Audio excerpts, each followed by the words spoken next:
জোহরের পরে কেন ঘুমাবো? বিজ্ঞান গবেষণা করছে। কারা গবেষণা করছে? বিজ্ঞানীরা বলছে দুপুরের ভাত খাওয়ার পরে আমার নবী যে একটু 15 মিনিট, আবার 3 ঘন্টা না, সর্বোচ্চ আধা ঘন্টা ঘুমাইতে বললেন কেন? হাই হাই, 1450 বছর আগে আমার নবী কি বলে গেলেন।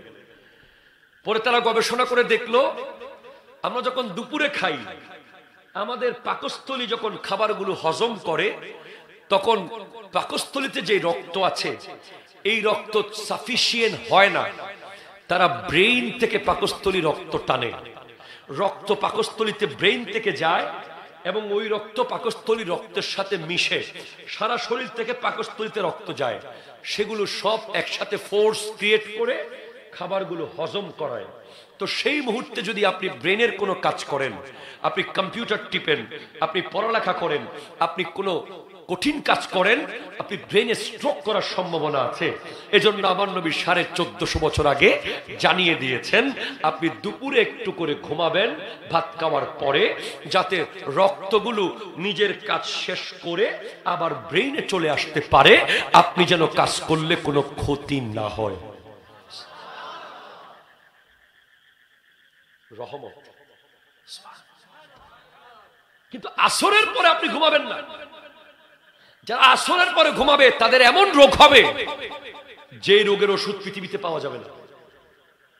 এটা আইলুলা, ইল থেকে। আর হাইলুলা হলো ফজরের নামাজের পর ঘুমানো। এই শুরুতে যে বলেছিলাম বরকত আসে ফজরে, কি আসে বলেছিলাম? বরকত এসে আপনার ঘরে দিয়ে গেল, আপনি বরকতটা নিয়ে ঘুমাই গেলেন, হবে না। আপনি বরকত নিয়ে কাজে নেমে পড়বেন।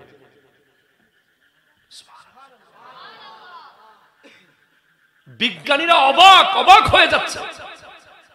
কোরআনের প্রতিটি আয়াত বিজ্ঞান কিছু খবর পেয়েছে, কিছু এখনো খবর খুঁজতেছে। এই যে তাহাজ্জুদের নামাজ আছে না? আছে। আমাদের সমাজ আজকে ইসলামী সমাজ হয় না কেন? কারণ আমাদের সমাজের নেতা হয় যিনি, তিনি মসজিদের বারান্দাও যায় না।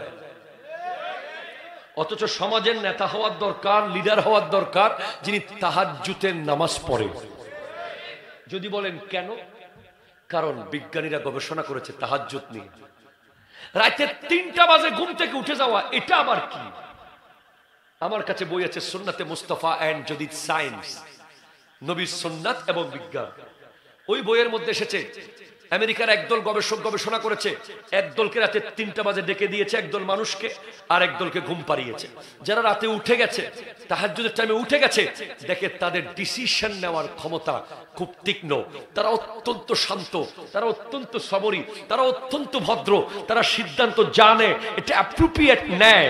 এজন্য যারা তাহাজ্জুদ পড়বে এরা যদি সমাজের লিডার হয়, তাদের প্রতিটা সিদ্ধান্ত হবে সমাজের জন্য কল্যাণকর। ঠিক কিনা কথা বলেন? আমার নবীর উপর তাহাজ্জুদ ফরজ ছিল। এখন সমাজে লিডার যারা বানাইছেন, জুমার নামাজের দিন 2 রাকাত পড়ে দৌড় মারে, মনে হয় কারাগারে বন্দী করে রাখছে।